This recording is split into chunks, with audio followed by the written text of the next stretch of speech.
నాగపంచమి సీరియల్‌లో బాలసుబ్రహ్మణ్య స్వామిగా చాలా మందిని ఆకర్షించేశాడు ఈ బాబు. ఇప్పుడు మళ్ళీ సీరియల్ ద్వారా మన ముందుకొచ్చాడు బుజ్జిగా. అయితే నాగపంచమి సీరియల్‌లో పంచమి మోక్షబాబు అంటే ఎంత ఇష్టమో అంతే ఇష్టం అనమాట ఈ బాబు కూడా. మరి ఈ బాబు కోసమైనా ఈ సీరియల్‌నే చూడాలనిపిస్తూ ఉంది. ముందు ముందు ఈ బాబు ఎలా ఉండబోతుంది, ఈ బాబుకు సంబంధించిన స్టోరీ అనేది చూద్దాము. ఇప్పుడైతే ఈ స్టోరీలో ఈ బాబుకి చెల్లెలంటే చాలా ఇష్టం. అందరి పిల్లలకి చెల్లెళ్ళున్నారు. నాకు మాత్రం చెల్లెళ్ళు లేరు అని చెప్పని చాలా బాధపడుతుంటారు. ఆటకు కూడా రానివ్వరనమాట.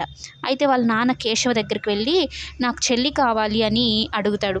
ఇంకా అడగడమే కాదు, చాలా గట్టిగా అనుకుంటాడనమాట. నాకు ఎలా అయినా సరే చెల్లి కావాలని. ఆఖరికి దేవుడికి కూడా లెటర్ రాస్తాడనమాట.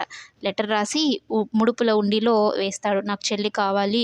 ఈ లెటర్ నీకు చేరిన వెంటనే నాకు చెల్లిని పంపియవా అంటే అప్పుడే ఆరాధ్య గౌతమ్ వాళ్ళని రౌడీలు చంపేశారు కదా! వాళ్ళ దగ్గర నుంచి తప్పించుకొని పాపని ఎత్తుకొని వస్తూ ఉంటుంది. ఆ పాపే ఈ బుజ్జికి చెల్లిగా రాబోతోంది. కథలో అయితే కొత్త ట్విస్ట్ అయితే పెట్టాడు. చూడాలి మరి మళ్ళీ సీరియల్‌లో కొత్త ట్విస్ట్ అయితే మొదలైంది. ఇది ఎలా ఉండబోతుందో, నచ్చుతుందా లేదా అందరికనేది కమింగ్ ఎపిసోడ్స్‌లో చూస్తూ ఉందాం.